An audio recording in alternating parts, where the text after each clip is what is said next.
Siap, kita kembali lagi dalam pembahasan Solar Star, guys. Di bagian sebelumnya kita sudah melihat duel yang terjadi di antara Luo Feng melawan Raja Tujuh Pedang. Gara-gara duel tersebut, identitas Luo Feng sebagai Yang malah nambah terkenal. Luo Feng yang kembali ke bumi juga sempat mengusir para ras asing dari wilayah daratan yang suka bikin masalah sama warga lokal.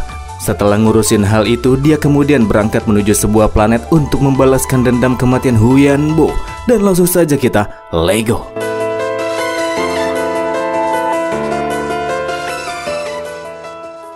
Di planet Devil Star, King Devil Hand, sang pemimpin planet yang kini dibuat berlutut sama Bang Condet, merasa begitu heran kenapa Luo Feng malah datang ke sana dengan niat membunuh yang kuat. Padahal seingat dia sendiri belum pernah ketemu langsung sama Luo Feng, apalagi punya masalah pribadi sama dia. Pada situasi tersebut, Devil Hand janji pasti dia bakalan membunuh semua pelayan yang ada di sana, karena mereka sudah melihatnya berlutut secara menyedihkan di hadapan sosok yang kuat. Sementara Babata mendesak Luo Feng buat matiin Devil Hand, Luo Feng sendiri berkata jika King Devil Hand memang cukup pintar, tapi sayangnya dia bakalan mati di tempat tersebut, kandangnya sendiri. Bersama dengan itu, Luo Feng mengeluarkan tanaman anggurnya, menggunakannya untuk melilit dan menusuk si target balas dendam yang menahan rasa sakit dan masih berada dalam keadaan kebingungan. Dia bingung kenapa Luo Feng menyerangnya dan terus menanyakan alasan dari tindakan penyerangan tersebut.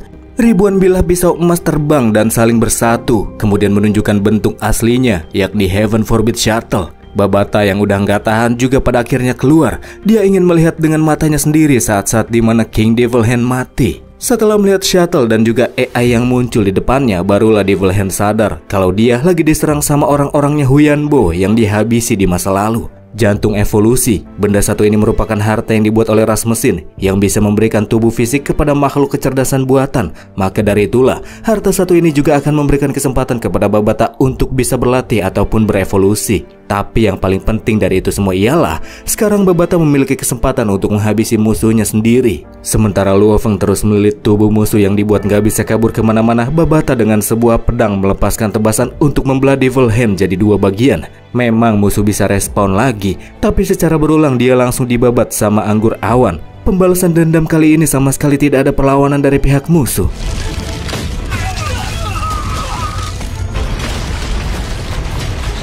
Para pelayan yang selama ini disiksa sama Devil Hand memanfaatkan kesempatan tersebut buat kabur dari dalam istana. Setelah kena tumbukan berulang sama tanaman anggur awan, akhirnya Devil Hand benar-benar mati. Balas dendam kini telah usai, dan Babata langsung terduduk di atas permukaan sambil menangis, berharap jika Huyan Bo, tuannya, juga bisa melihat kejadian tersebut. Dulu ketika Huyan Bo menitipkan warisan kepada Babata, dia sama sekali tidak pernah memberitahukan musuh besar Huyan Bo kepada Luo Feng. Selain karena takut, Babata juga nggak pernah memimpikan jika hari pembalasan seperti ini bisa datang. Melihat Babata yang nangis, Luo Feng akan stay di sana dulu sampai Babata meluapkan semua emosinya. Setelah tenang, barulah mereka akan kembali berangkat ke tujuan berikutnya. AI juga punya perasaan, cuy.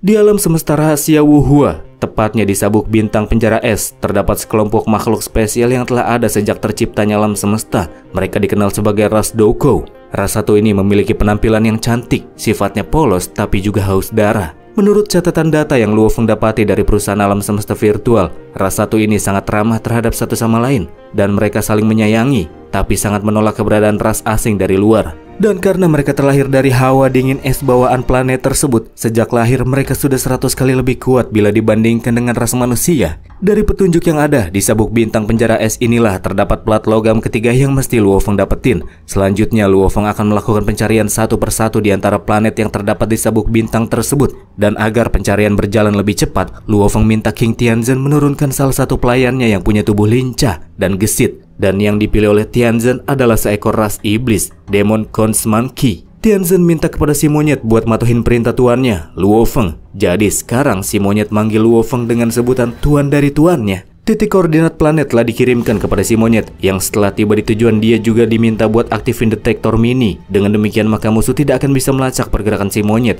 Intinya dia nggak boleh ketahuan selama bertugas. Kalau ketahuan maka habislah. Melakukan tugasnya, setelah melakukan pendaratan di sebuah planet yang hawanya sangat dingin, dia langsung mengaktifkan detektor mini sesuai dengan perintah Luo Feng dan mulai berkeliling untuk melakukan pencarian.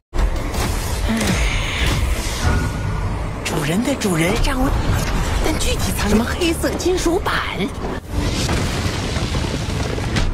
哎。 Ketika memasuki sebuah gua, monyet satu ini langsung cari tempat sembunyi pas dia ngerasain kekuatan yang sedang mendekat ke arahnya. Kekuatan tersebut berasal dari dua ras Doko yang lagi berkeliling.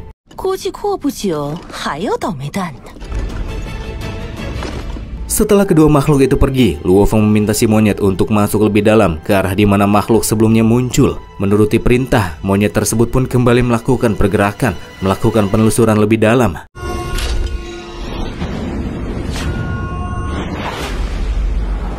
Hingga akhirnya ditemui sebuah istana di dalamnya. Dari istana tersebut, si monyet bisa merasakan adanya tekanan yang sangat kuat, berasal dari sosok yang kuat dan mengerikan dan sedang stay di dalam istana tersebut. Luo Feng kemudian nyuruh si monyet buat mendeteksi seluruh area planet kecuali istana di depannya. Dari sinilah mereka mendapati, selain istana tersebut, semua tempat di dalam planet terbuat dari es. Membuat Luo Feng jadi sangat yakin kalau plat logam hitam yang dia cari-cari pasti terdapat di dalam istana tersebut. Dan gak pakai lama Luo Feng memerintahkan si monyet masuk ke dalam istana dan lanjut melakukan pencarian.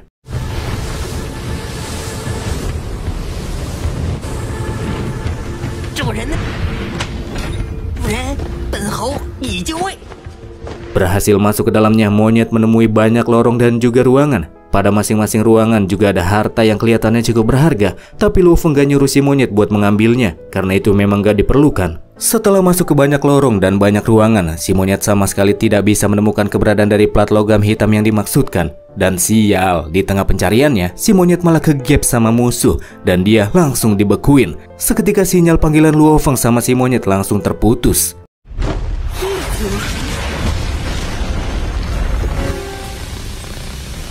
Masuk terlalu dalam ke istana pasti bakalan ketahuan. Tapi kalau nggak masuk ke sana, akan mustahil bagi Luo Feng buat dapetin barang yang dia incar. Masuk terang-terangan juga sangat berbahaya, karena katanya di antara para ras Doko, ada pejuang yang udah level Universe Venerable. Lalu, apakah yang akan Luo Feng lakukan selanjutnya? Luo Feng ternyata memilih tindakan yang cukup berani, mengirimkan tubuh Mosa. Luo Feng kemudian melakukan penyamaran sebagai salah satu ras Doko bernama Beifa. Tapi baru bergerak sebentar, dia langsung ketemu sama Yao, ras Doko lainnya yang ngajakin Beifa pergi bersama ke sebuah tempat di dalam istana.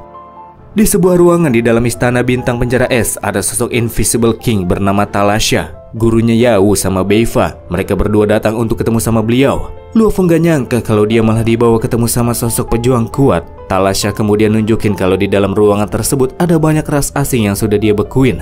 Mereka semua berniat pengen ngambil harta berharga yang terdapat di dalam istana. Di antara makhluk asing yang telah dia bekukan, ada yang baru dia tangkap, dan itu adalah Demon Con Semangki, monyet yang dikirim sama Luo Feng sebelumnya, yang kira-kira kekuatannya berada di tingkat Marquis. Dari sinilah Luo Feng menjadi yakin kalau ras Doko ini memang cukup kejam. Jelas terlihat kalau mereka memang sangat ramah terhadap sesamanya. Tapi kalau buat ras asing, no ramah-ramah.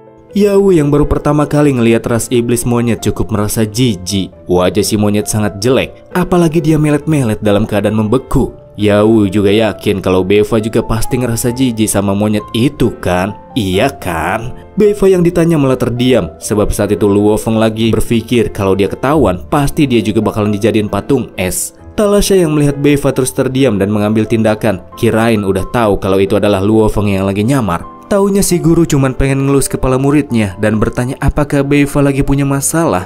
Luo Feng sebagai Beifa berkata kalau suasana hatinya lagi nggak bagus, jadi dia lagi nggak pengen banyak yaping-yaping dulu sama mereka. Mengerti keadaan si murid, Talasha nggak bertanya lebih jauh dan nyuruh Yao buat lanjut main sama Beifa. Sementara Talasha akan pergi ke ruang virtual dulu buat ngurus sesuatu. Yao yang ngajakin Beifa pergi malah ditolak dengan alasan kalau si Beifa ini pengen jalan-jalan sendirian dulu. Yao pun langsung pergi tanpa melakukan paksaan. Dengan demikian maka Luo Feng mendapatkan kesempatan untuk mengambil tindakan, melakukan pencarian plat logam hitam di dalam istana, tanpa ngerasa khawatir akan ada yang mengganggunya. Kita beralih ke dunia virtual sebentar. Di sana ada sekelompok ras Doko yang lagi main seluncur-seluncuran dengan begitu bahagia. Di antara mereka ada juga Beifa yang asli.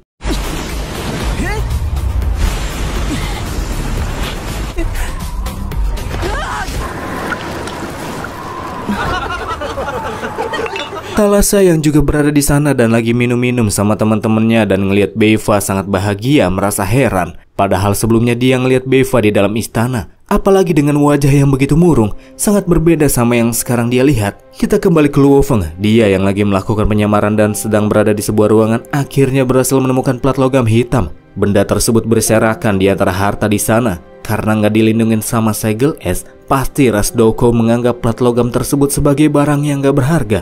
Setelah mendapatkan apa yang dia cari-cari, Luo Feng langsung cabut keluar dari istana, terbang dan meninggalkan planet tersebut. Selama dia bisa kabur, maka semuanya bakalan aman. Dan sama sekali nggak ada yang sadar kalau Luo Feng abis nyolong sesuatu dari dalam istana tersebut. Tapi sebelum Luo Feng berhasil keluar dari planet, muncul Thalassia di depannya. Ya, penyamaran Luo Feng sebagai Beifa sudah ketahuan. Ketika musuh melepaskan serangan laser tipis, Luo Feng bisa menghindarinya dan lanjut melakukan pelarian dengan teleportasi. Gara-gara teleportasinya melampaui jangkauan Thalassia, dia jadi kehilangan keberadaan Luo Feng. Hanya saja bukan cuma Thalassia yang melakukan pengejaran, tapi juga dengan pemimpin Ras Douko yang telah mencapai Universe Venerable. Luo Feng sangat beruntung bisa lolos dari serangan lawan, terlebih tubuh masanya kebal terhadap serangan jiwa. Akan tetapi, pelarian masih terus berlanjut karena sosok yang disebut sebagai Green Douko Venerable dapat mendeteksi posisi Luo Feng dan menemukan setiap lokasi yang sempat dipijaki olehnya. Pergerakan Luo Feng memang sangat cepat, tapi dia tidak dapat meloloskan diri dari kejaran Green Douko yang bisa merasakan keberadaannya dan mengikuti jejaknya.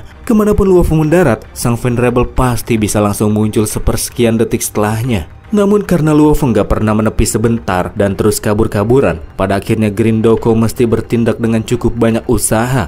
Dia menggunakan kekuatannya untuk mencari tujuan Luo Feng berikutnya. Dan sebelum Luo Feng menginjakkan kakinya di sebuah tempat, Green Douko muncul lebih dulu.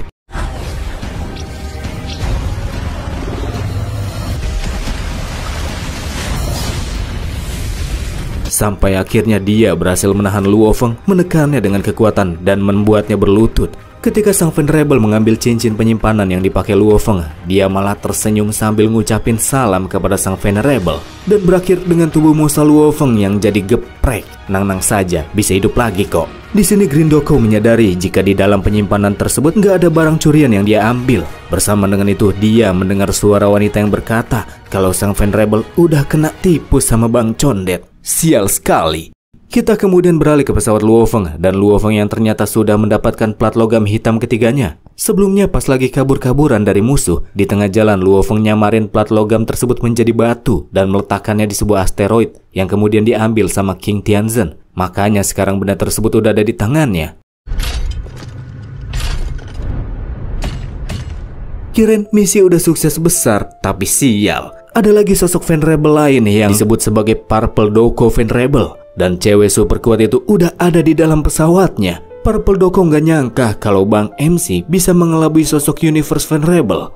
Nasib baik Luo Feng kagak dibogem di tempat. Sebagai kriminal yang telah melakukan pencurian, dia dibawa ke penjara es. Di depan pintu gerbang penjara es berkumpul para Douko yang ngelihat sang kriminal Luo Feng. Dengan tangannya yang terikat oleh segel es bikin dia nggak bisa kabur kemana-mana.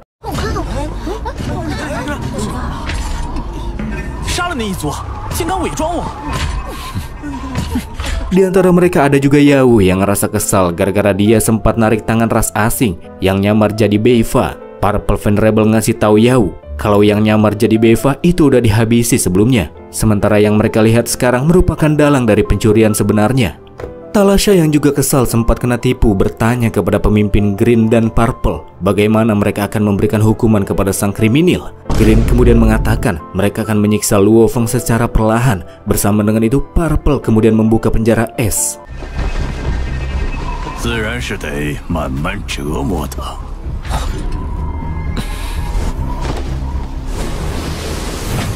Menurut mereka Luo Feng ini sangat sial karena di dalam penjara es merupakan arena pembantaian dan kriminal yang dimasukkan ke dalamnya akan merasakan penderitaan yang katanya sih lebih parah daripada kematian.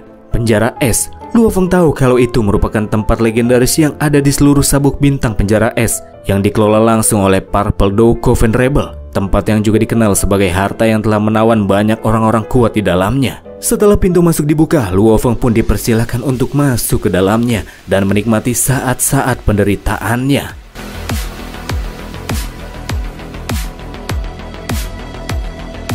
Dan begitulah episode Swallowed Star kali ini. Bagaimana nasib Luo Feng sang kriminal yang akan dihadapkan dengan pembantaian mengerikan di dalam penjara es?